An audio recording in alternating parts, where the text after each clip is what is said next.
What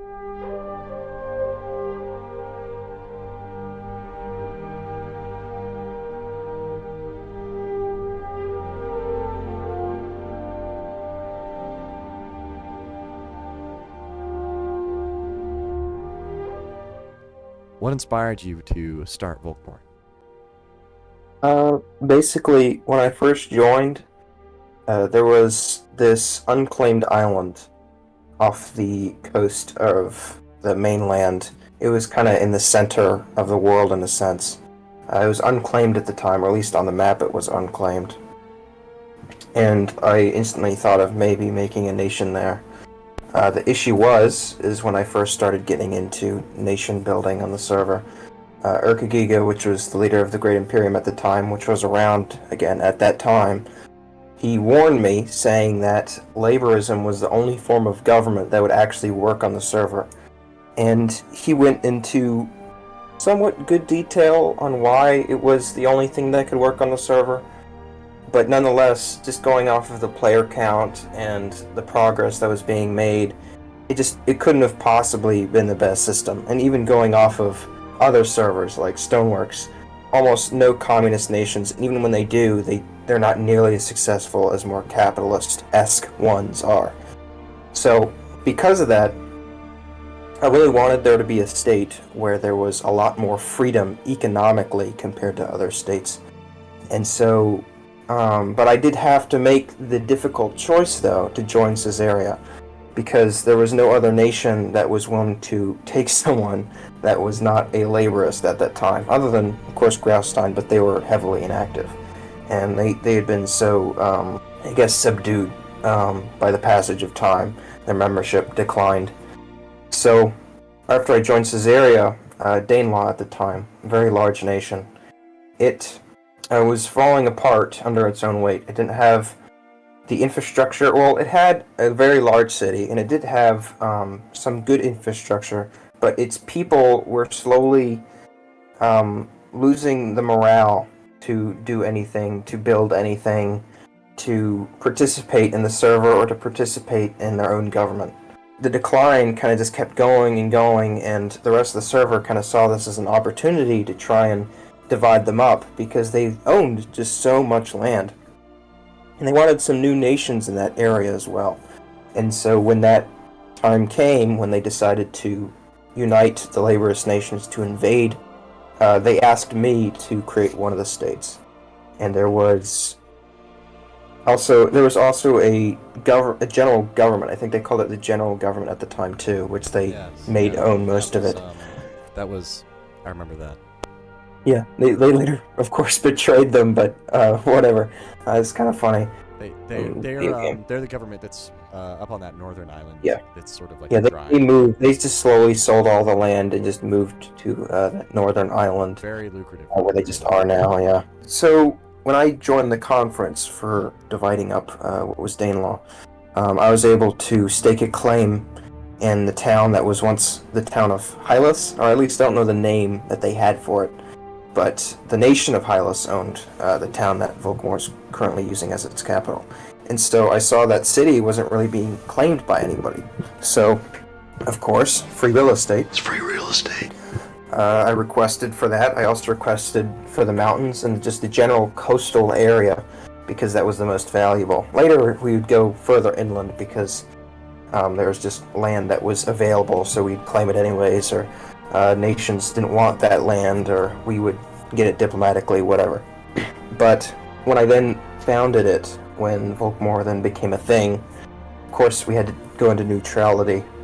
But I think now, I think I've probably answered the question at this point, so I'm gonna let you ask the next one. Yeah. Well, actually, I think that segues pretty well into the other question I wanted to ask, which is, tell me a little bit about like the history of this place. Just, I mean, I was there for a lot of it, but like, from your end, because a lot of the kind of like deals that go on aren't.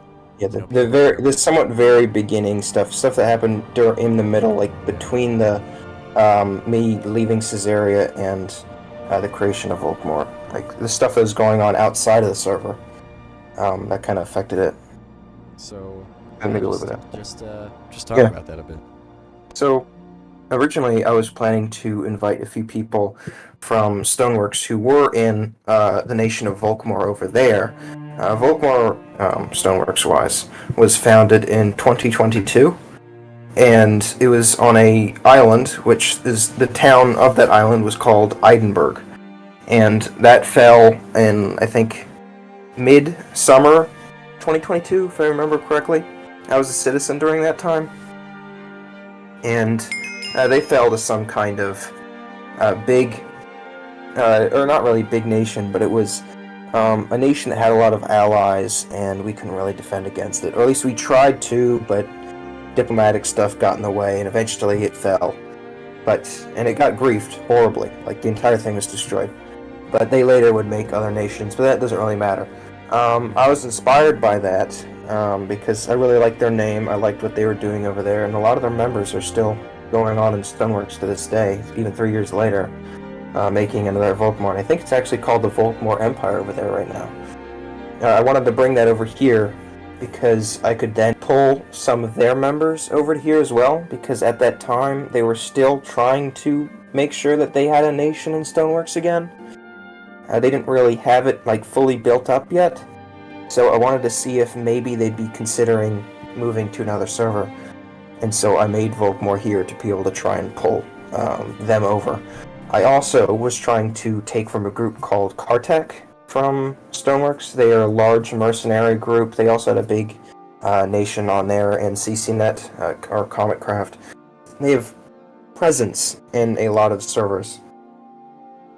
They are also very powerful on a lot of servers. Very large military, very good PvPers. Very good PvPers. And so I wanted to get a few of them. And their leader was very willing to join in possibly a seizure of the Hylas territory from Danelaw. We didn't. That never happened because Danelaw just collapsed before the invasion was to happen. Or at least they declared war on them and then they collapsed. Their members weren't willing to fight, and their leader was not willing to lead the nation anymore. So he just kind of gave up. As well as everyone else, except for I think Steele and a few others who were just bitter about it and ended up making the whole Danelaw Reclamation Army, whatever. But yeah, then when I did make Volkmor, though, I was able to get one of them to come over. A guy named Mr. Man. He came over. He didn't actually stay in the nation, though. He just left.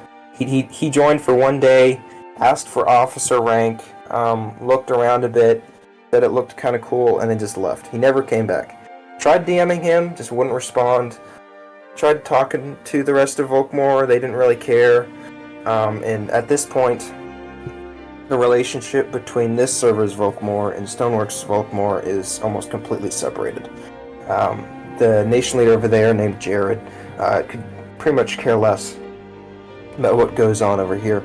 And even at that time, they were, at least Mr. Man was starting to pressure me into try and turn the nation to a monarchy. He wanted Jared to come over and rule Volkmor over here as well, and I didn't approve of it because I wanted there to actually be a free society.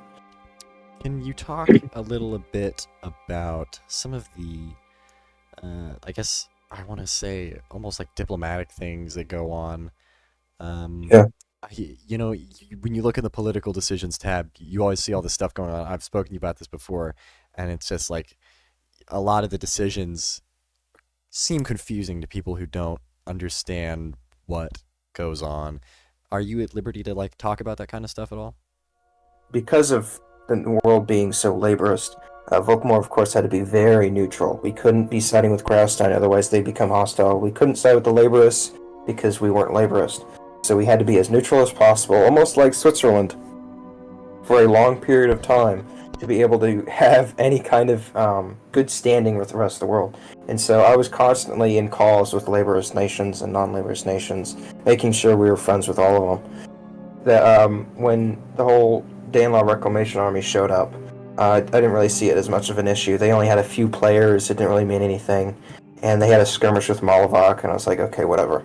Now, I did hear from MK Ultron at the time, who was kind of a Volkmor informant. He wasn't Is really this that how much of an you honor informant. the He just sixth was house of the against tribe what of... Zaf was doing with the nation, and so he was willing to talk to non-laborist nations about Zaf's wrongdoings. And so he talked about how bad the failure of that skirmish was. The chat log was just all Yeah. Malavak deaths. Every single Mhm. person. I think it was like it started out with like 4, and then eventually 2 people. It just the Yeah. same 2 people They, throwing they almost themselves they into the almost fray. never died. Literally, almost No, never died. seriously, I'm pretty sure one of the guys got killed once, Mhm. and that They was had it. they had full enchanted netherite, and so I think MK Ultron said they also had totems. I don't know how they got those, but they probably only had like one or two, and I I wouldn't be surprised if they didn't use them. So when it actually came around to the time where the general government had turned into the Orcish Horde at that point, and they were kind of just giving land back to Danelaw because they were good allies with them now, and they had separated themselves from the Imperium pretty much officially. Danelaw was then conflicted with this nation that had just formed up on its border called the Free Territory. It still exists, they just moved. But massive pussies, by the way. okay, I actually had really good relations with them. But the free territory, they're like Ancoms, pretty much, just Ancom larpers. The free territory was in the way of fully retaking what was at least the core territory of Danelaw. So when they went to go to war with the free territory as well as the Orcish Horde, uh, the Imperium was afraid that Danelaw would grow too large, and they would have another large Danelaw on their hands, and they'd have to fight him again or something similar to that. I'm not completely sure, but whatever it was, Imperium decided they had to intervene, and so they did, and they declared war on Danelaw, which escalated it very quickly. So Imperium had, of course, joined the war. Then Caesarea saw that the Imperium joined, and they joined as well, and kind of exploiting this whole conflict. The UHS also went after a smaller nation called Melon Adale, and then a few other small nations tried to join in and defend that nation. Didn't work. They didn't have the population nor the equipment to fight UHS on their own. Lost cause, really. But that's kind of more a side thing. So of course, we were neutral at the time. We didn't really want to, again, cause too much conflict because we wanted to make sure that our independence would be secured because we were still very weak. Our industry was still being made. So what I decided to do was do kind of the first bit of policy. Uh, we had become somewhat strong enough to be able to take the brunt of anything that would come out of us sending mercenaries to Danelaw and supplies. Now, the laborers nations didn't know that we were sending supplies, but we sent a lot of supplies.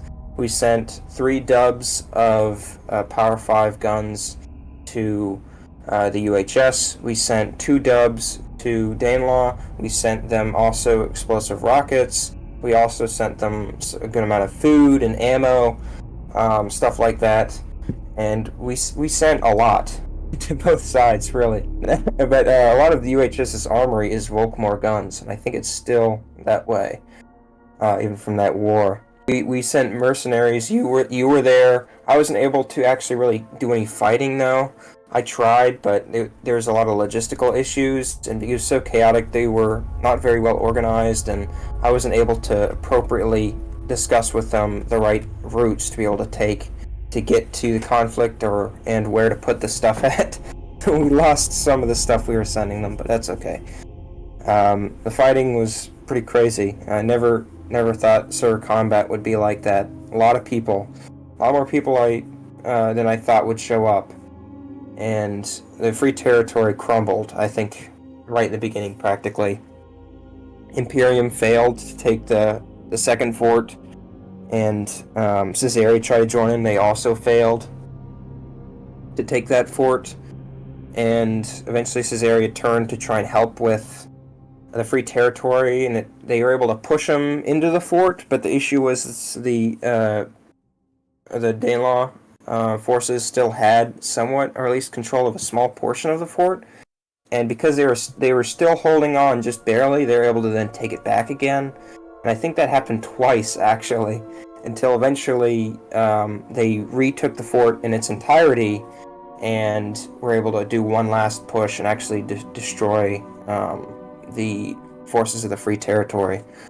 And as soon after that, they started going towards Urkatov, and they just started surrounding the city, and they started moving in on it. And at that point, Urkagiga was like, "There's no way we're winning this." Especially with the UHS, once it finished its wars, they started sending mass amounts of volunteers over Oh yeah. to help Danelaw, and Urkagiga was just like, "We can't do this," and he sued for peace, and Danelaw got its stuff back, and that was the first instance of Volkmor actually starting to participate in world affairs, other than like Vandia, but that was more just a thing where we sent mercenaries for money. This one wasn't for money. This was straight for policy. I want to talk about, actually, while we're on the topic, Caesarea. What are your positions on them now? I'm aware, I think they're trying to do a sort of, Danelaw is starting a Western economic pact with us, and I think things are generally going to be looking up for the most part, but yeah, I'm Caesarea is like they're a little weird. They got rid of Chile, but they're at least with Viper at the helm, they're so agreeable in wishing to join any economic thing that's non-UHS whenever they can. And the reality is whenever you make these trade things, they never actually go anywhere. They never do anything. At least not anything large. Maybe like a few small trades, but they never go anything near like large infrastructure projects because nobody has the time. Everybody has too much internal problems that they need to deal with at all times, that they really can't deal with these public infrastructure projects or infrastructure projects that connect with other nations or allied nations. Caesarea, even just wanting to join these things, I already know they're not going to be able to participate. They're going to just be too focused on internal stuff. Maybe their leader will like try and build stuff, but it doesn't really matter. Okay. You got any other questions? You want to finish it up? What is your favorite food? I don't have one. I don't have any favorites. Yes, I'm one of those people. I just don't have favorites. I genuinely don't. Yes, that's fair. I can't have favorites. It's impossible for me. I will be departing to go visit. Except for politics, and that's anarcho-capitalism. Everybody loves anarcho-capitalism. I'm gonna go visit. Watch Memphis Wave. Hey, Look up Memphis Wave on YouTube. Watch him. All of his videos right now. Do it. Become indoctrinated. You must know. All must know the ways of ANCAP.